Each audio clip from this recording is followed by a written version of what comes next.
ಇನ್ನು ಚಿತ್ರದುರ್ಗದ ರೇಣುಕಾಸ್ವಾಮಿ ಕೊಲೆ ಪ್ರಕರಣದಲ್ಲಿ ರೆಗ್ಯುಲರ್ ಬೇಲ್ ಮೇಲೆ ಹೊರಗಿರ್ತಕ್ಕಂಥ ದರ್ಶನ್ಗೆ ಮೈಸೂರಿಗೆ ಹೋಗೋದಕ್ಕೆ ಕೂಡ ಸೆಷನ್ಸ್ ಕೋರ್ಟ್ ಅನುಮತಿ ಕೊಟ್ಟಿತ್ತು.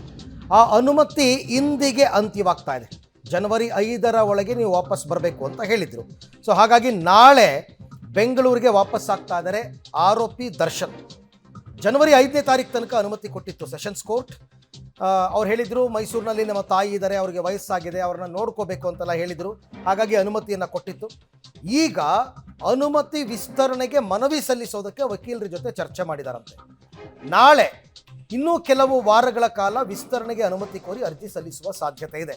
ಇವತ್ತು ಕೋರ್ಟ್ ರಜೆ ಇದೆ, ಭಾನುವಾರ. ಹಾಗಾಗಿ ನಾಳೆ ಅವರು ಅರ್ಜಿ ಸಲ್ಲಿಸ್ತಕ್ಕಂಥದ್ದು. ಆಮೇಲೆ ಅವರು ಕೋರ್ಟ್ಗೆ ರಿಪೋರ್ಟ್ ಮಾಡ್ಕೋಬೇಕು, ನೀವು ಕೊಟ್ಟ ಕಾಲಾವಧಿಯ ಒಳಗೆ ಬೆಂಗಳೂರಿಗೆ ವಾಪಸ್ ಬಂದಿದ್ದೀನಿ ಅಂತ. ಅಂದರೆ ವಿಚಾರಣಾ ನ್ಯಾಯಾಲಯದ ಜುರಿಸ್ಟಿಕ್ಷನ್ನಲ್ಲೇ ಇರಬೇಕು ಅಂತ ಕೋರ್ಟ್ ಹೇಳಿತ್ತು. ಆಮೇಲೆ ಮೈಸೂರಿಗೆ ಹೋಗೋಕ್ಕೆ ಪರ್ಮಿಷನ್ ಕೂಡ ಕೊಟ್ಟಿತ್ತು. ಈಗ ಇನ್ನೊಂದಷ್ಟು ವಾರಗಳು ಎಕ್ಸ್ಟೆಂಡ್ ಮಾಡ್ಕೋತಾರಂತೆ. ಯಾಕೆ ಅಂತಂದರೆ ಈಗೇನೋ ಬರ್ತಿರೋ ಮಾಹಿತಿ ಪ್ರಕಾರ ದರ್ಶನ್ ಸರ್ಜರಿಗೆ ಒಳಗಾಗ್ತಾರೆ ಮೈಸೂರಿನಲ್ಲಿ ಅಂತ, ಸಂಕ್ರಾಂತಿ ಹಿಂದೆ ಮುಂದೆ. ಹಾಗಾಗಿ ಇನ್ನೊಂದಷ್ಟು ವಾರಗಳನ್ನ ಪರ್ಮಿಷನ್ ಕೇಳೋದಕ್ಕೆ ಅವರೀಗ ನಾಳೆ ಬಹುತೇಕ ಅವರ ಪರ ವಕೀಲರು ಕೋರ್ಟ್ಗೆ ಅರ್ಜಿಯನ್ನು ಸಲ್ಲಿಸುವಂತಹ ಸಾಧ್ಯತೆ ಇದೆ. ಸೆಷನ್ಸ್ ಕೋರ್ಟ್ನಲ್ಲಿ ಇದು ಕೂಡ ವಿಚಾರಣೆ ನಡೆಯುತ್ತೆ. ಪರ್ಮಿಷನ್ ಸಿಗಬಹುದು, ರೆಗ್ಯುಲರ್ ಬೇಲ್ ಕೊಟ್ಟಿರೋದ್ರಿಂದ ಸಿಗಬಹುದು, ನೋಡೋಣ. ಈ ಬಗ್ಗೆ ಮತ್ತಷ್ಟು ಮಾಹಿತಿ ನನ್ನ ಕೊಲೀಗ ನರಸಿಂಹಮೂರ್ತಿ ಅವರಿಂದ ಪಡ್ಕೊಳ್ಳೋಣ. ಮೂರ್ತಿ, ಈಗ ಕೋರ್ಟು ಒಂದು ಬಾರಿ ಅನುಮತಿ ಕೊಟ್ಟಿತ್ತು ಮೈಸೂರಿಗೆ ಹೋಗಿ ಬರೋದಕ್ಕೆ. ಈಗ ಮತ್ತೆ ಎಕ್ಸ್ಟೆನ್ಷನ್ ತಗೋಬೋದಾ? ಕೋರ್ಟ್ ಕೊಡುತ್ತಾ? ಅದಕ್ಕೇನಾದರೂ ಜೆನ್ಯೂನ್ ರೀಸನ್ ಹೇಳಬೇಕಾಗುತ್ತಾ, ಹೇಗೆ ಅಂತ? ಅರವಿಂದ್, ಈ ಹಿಂದೆ ನಟ ದರ್ಶನ್ ಹೈಕೋರ್ಟ್ನಿಂದ ಜಾಮೀನನ್ನ ಪಡೆದುಕೊಂಡಂತಹ ಬಳಿಕ ಒಂದಷ್ಟು ಷರತ್ತುಗಳಿದ್ವು. ಅಂದ್ರೆ ಕನ್ಸರ್ನ್ಡ್ ಕೋರ್ಟ್ ವ್ಯಾಪ್ತಿ ಏನಿದೆ ಅದನ್ನ ಬಿಟ್ಟು ಹೊರಗೆ ಹೋಗುವಂತಿಲ್ಲ ಅಂತೇಳಿ.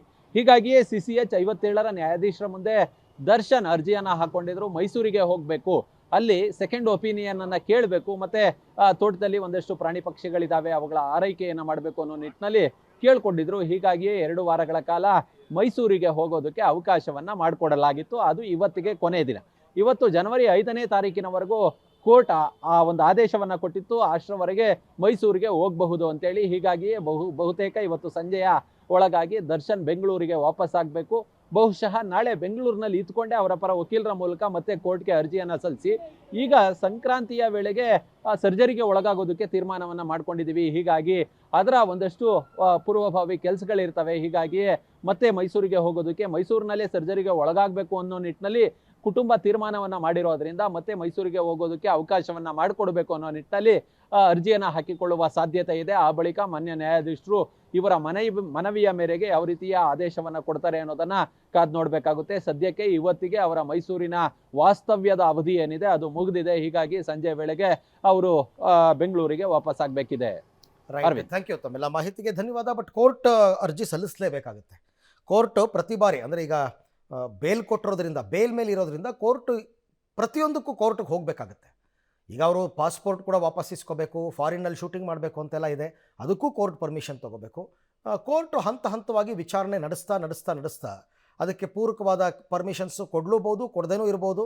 ಈಗ ಸರ್ಜರಿ ರೀಸನ್ ಏನಾದರೂ ಕೊಟ್ಟು ಇನ್ನೊಂದಷ್ಟು ವಾರಗಳು ನನಗೆ ಮೈಸೂರಿನಲ್ಲೇ ಇರೋದಕ್ಕೆ ಅವಕಾಶ ಮಾಡಿಕೊಡಿ ಅಂತ ಕೇಳ್ಬೋದು. ಕೋರ್ಟ್ ಏನು ಹೇಳ್ತೆ ಅಂತಕ್ಕಂಥದ್ದು ಘನ ನ್ಯಾಯಾಲಯದ ವಿವೇಚನೆಗೆ ಬಿಟ್ಟಂಥ ವಿಚಾರ.